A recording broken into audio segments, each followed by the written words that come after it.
Hey everybody, I wanted to come and try to give some encouragement to other people, other families that are kind of walking a similar journey to ours. I'm just leaving Isla's cardiology appointment. Everything went pretty good. The appointment was very quick. I think the EKG took longer than the actual appointment with the doctor, which is not a problem because I didn't really have any concerns. At first I was kind of like, dang, this is like a waste of a drive. We could have whatever, but then I had to kind of step back and think about, you have something to say? Huh? No? Put Mila in the car and I was almost like really moved to tears because I was looking at her and I can remember, I'm not going to say not having hope, but like just being so fearful of what was to come. It's amazing to see how much she's grown, how much she's developed, how far she's come. Outside of the tremors, we don't really have a lot of issues with her health. Like, she's pretty stable, and so I'm extremely grateful for the season that we've been in. I can remember the multiple appointments when we first started this journey, and even just trying to find somebody willing to do surgery or consider her for surgery and just really evaluate her without any type of bias and give her a chance. The entire surgery, and that surgery was good, but like her having to get a trach and things like that, of course it didn't go the way we thought it was going to go, but it all has worked itself out. We see a number of specialists that her health is really stable outside of the tremors because we can't seem to figure out what the cause of that is. Tremors and scoliosis are like my biggest concerns right now. But from a cardiology perspective, she's been really good. It was just like amazing to me as I was getting her out of her wheelchair just to look back and say like, wow, we've come a long way. And I've always said this, like, I never thought this far ahead. I was just grateful to just have the time that we were given in the moments. And I remember just being grateful if she could get like 5 years. And we're coming up on 12. So I'm looking forward to her turning 13. I wanted to give some encouragement because I know sometimes when you're going through things, even when you have faith, it can be very hard. Staying prayerful is one thing, believing in God is another. But also, you can't ignore the fact that this is a very scary experience at times. I can remember when she started having seizures, just trying to figure out like the right meds, and her first febrile seizure where I thought that was it. I thought we were going to lose her. And then you have to fight through trying to get good care with the trisomy 18 diagnosis. Just recalling when we went to the hospital and I was trying to figure out, we were trying to determine like, okay, what type of seizure was it? And the doctor telling me like, well, your kid's not normal, so we can't talk about normal things. Just like things like that. And it can just be very frustrating. It can be angering at times. It can be very sad at times. You just go through a range of emotions, right? But what I've learned is that we need to celebrate everything, no matter how big, no matter how small. And I've always told this in like new moms that I meet or new families that I meet. Sometimes taking it one day at a time is too much. Sometimes you have to kind of like scale back and maybe take it 1 hour at a time. I remember when we were here in the hospital and I signed the papers for her to have to have the trach surgery. I felt like I signed her life away because that wasn't like on my radar to plan for. And that was actually my biggest fear. But I remember at one point just telling myself like, okay, this is too much. Just slow it down. Let's take it hour by hour. And it's going to be okay. Like if you can make it through this hour, then let's try, the next hour. But really like pacing yourself. Also giving yourself grace. It's hard to say like not taking on too much or not trying to attack so much at once because sometimes you do have to make decisions like back to back. And these are life-altering, life-changing decisions. I remember when I first had Mila and we were going through this whole, thing of trying to figure out, okay, what's she going to get here? And then when she gets here, what are we going to do? And I remember feeling inadequate, like, wait a minute, because my mom and dad are always like my superheroes and they, to me, like, parents solve everything. And so now I'm like, wait a minute, somebody's entrusted me to make these decisions? Like I'm somebody's mama? And that's really hard. Like that's a big weight that you have to carry in hoping that you make the right decision for your child, for their life. I know some of the feelings that people go through on a daily basis when dealing with a child with this type of diagnosis. Some of the, what I will call discrimination that we experience. Sometimes care is very limited and your options are limited, and trying to like break down doors and get people to listen and open up and have a different perspective. When it comes to our kids, like it's a huge fight, and sometimes it's like you're ready for it and you're prepared for it, and then sometimes it's like I don't really want to do this anymore. I'm tired. I've had enough. Why won't people listen to me? That's why I'm saying like give yourself grace, allow yourself the feelings that you have because they're valid. One of the things that I can appreciate about myself is just also being realistic, and that's for me. Everybody approaches this journey very differently. And just realizing that there are some limitations that Mila will have and being okay with that. There are some things that may never happen or will never happen for me and being okay with that. And I'm not saying once you get okay, like you stay okay. You go through a range of emotions. Like I said, one day you might be good with it and something may happen and then it brings about this memory or this concern and you're like, that's actually really unfair, or why does it have to be this way? I think you allow yourself those feelings, but you don't sit in those feelings and just sulk in them because it can make it worse for you. Just on reflecting on today, like you can do it. It's hard. It is very challenging. It's even more challenging if you don't have a support system. I am very fortunate to have the support system that I have. I know some parents that are doing this by themselves. I know some parents that are very young entering into this journey. I mean, just to navigate uncertainty. Navigating the healthcare system is tedious on its own. Could you imagine navigating a healthcare system that's resistant in some aspects to providing care that you need for your child? But what I will say is that I don't really have a lot of regrets regarding Milo. There are a couple things that I wish I would have done differently. Nothing too big to where I'm like, I wish I would have never done. If anything, I would be like, I wish I would have pursued sooner, or I wish I would have done this a little differently. But I would get her heart surgery again. I would get the trach again, obviously. Those are really like the two biggest decisions for me that I'm 1,000% certain that I made the right decision. I also want to kind of emphasize and get people to understand, if you're new to this journey, like, everyone's child is not the same. I struggled with that for a little bit. Just even having full trisomy 18. No two full trisomy 18 children are the same. Acknowledging that and also accepting that. I think with typical functioning children, you sometimes may compare. It's no different in this journey. And so sometimes, I would find myself comparing Mila to other children, and I would enter into the why are they able to do that? Why couldn't Mila be able to do that? Or wishing that Mila was partial trisomy 18 at one point and not full, because could she maybe develop in a different way? You will ask yourself those questions, but you just have to recognize that child is doing what they are supposed to be doing, and your child is doing what he or she is supposed to be doing. And it's nothing for you to pursue therapies. It's nothing for you to pursue different developmental opportunities for your child. Just allow them to progress at their own pace, because they are different. I think if you can accept that, it makes things a little bit easier when it comes to things like crawling, walking, talking, signing, everything kind of covered under that large umbrella. I just really want to try to give somebody hope. I know a lot of people may have this preconceived notion that our children are suffering. And I can 1,000% tell you Mila's not suffering. Does Mila get sick? Yes, she does. Do I like when Mila gets sick? Absolutely not.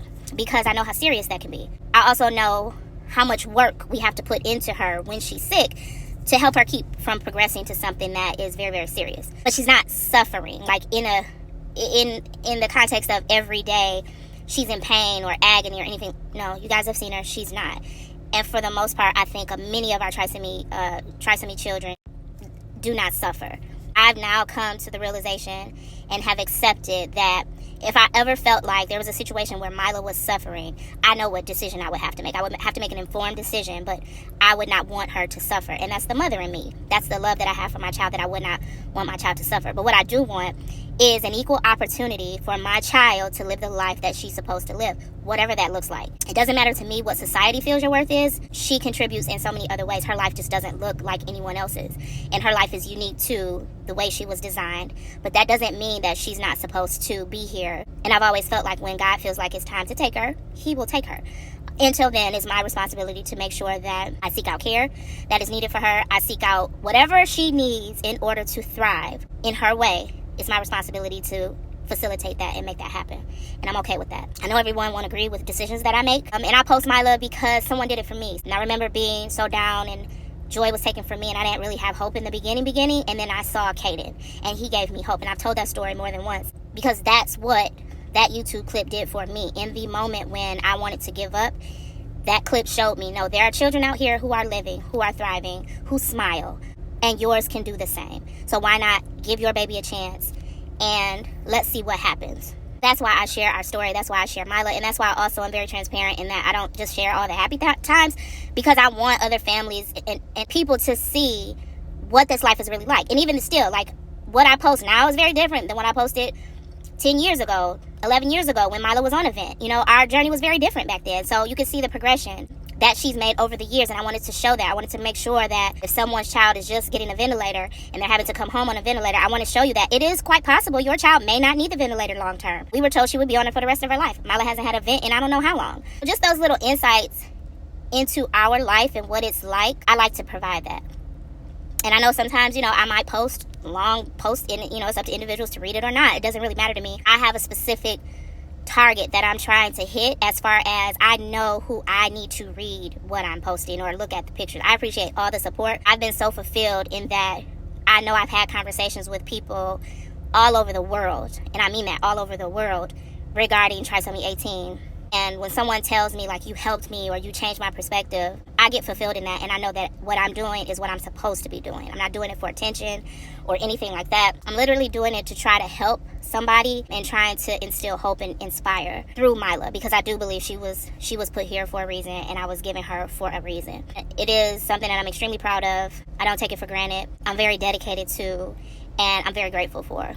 Anytime I can see her smile and that she's happy, and I get reports like I got today where they say, her heart is good, there's no enlargement, there's no leaking, and they just want to see her back in 2 years. I remember when that was like a every other month appointment. It just shows how far we have come and the work we've had to do to get her to where she is. And so that is something that I'm extremely grateful for. I don't like the thing God gives special needs children to special parents. No, he doesn't. He gives parents children, and some of our children function differently, and it's our responsibility as parents to get them what they doesn't mean I'm stronger than the next person. Doesn't mean I'm more wiser than the next person. Doesn't mean I'm smarter than the next person. It just requires me to approach parenting a little differently than someone else would. That's my opinion on that statement. Some people might say, well, better you than me, I could never do it. You never know what you can or cannot do until you're in the situation. And for me, I didn't know I can do this, but my child requires me to do this. If I want her to have the life that I feel she needs to have, or she is intended to have, then I need to make sure I'm doing everything that I can do to make sure that happens. And so that's my commitment to her. And when you think about that, it's no different than any other good parent and their approach to parenting. You want your child to have a better life than you did and to have the life that they deserve. Good parents will do what they need to do and what they can in order to make sure that happens for their children. And our children are no different. It's just different needs. Stay encouraged. If you're just starting out on this journey, I would say give yourself grace. Take your time. Don't lose yourself in the journey. Have something that fulfills you. Take care of yourself. I think that's the biggest thing, because as these children age and you age and they get heavier, physically, emotionally, you need to be in a good space, because it is a lot to deal with. And you never know how heavy 43 pounds is until you have to lift it every day. And then it starts to show where you're not in the best physical health, in like your back, your knees, and different things like that. So take that very, very seriously. The other tip I will give, get a good counselor. I think mental health therapy during this journey is very, very helpful. Whether you have a support system or not, I think therapy is a good thing to have. But I think it's very, very critical. If you feel like you don't have a support system, you need an outlet of some sort. You cannot be so consumed by your child and their diagnosis and everything that they require, and not have a way to release the emotions that come with dealing with that. So if you can, try to find a good counselor. Use the support groups that are online if you have access to them, because they have been very, very helpful in my journey. You will realize that a lot of us are dealing with the same thing, just at different times, sometimes at the same time. I think you will find great value in the information and the suggestions and the advice that other parents have to give, because sometimes doctors approach things differently. I've taken a lot of suggestions from our groups and gone back to Mila's doctors and said, well, someone's doing this, doing that, and that has proved to help in the long term. I'm here as a mom of a 11-year-old trisomy 18 young lady named Mila, and I'm telling you that you can do it. You can overcome. Your child can overcome. It's not always going to be easy, but it's not always going to be hard. And the thing that I do acknowledge is that some children have a longer journey than others, and some children are born into this journey as angels. And I empathize with those whose journey has not been as long as Mila's. And I empathize with those who never got to experience their children alive. But it doesn't mean that your child is worth any less than anyone else's. It's still a blessing. They still are beautiful. And my heart and my prayers go out to you. And my heart and my prayers go out to those who are still walking this journey. Every day is different. And every day, sometimes there are different things that pop up. And I know sometimes it feels like it's too much, or here comes another thing. But like I said, give yourself some grace. Take a step back. Figure out what your strategy is to dealing with the issue or issues, and then push forward. But you can do it. My love to everyone, and I hope that this message reaches someone who needs encouragement, who needs hope, who needs inspiration. And if you ever need to, you can reach out to me directly. I definitely will try to help you as much as I can, but if I can't help you, I will attempt to get you to someone that I feel can best support you or give you advice or direction or whatever the case may be. So have a good one.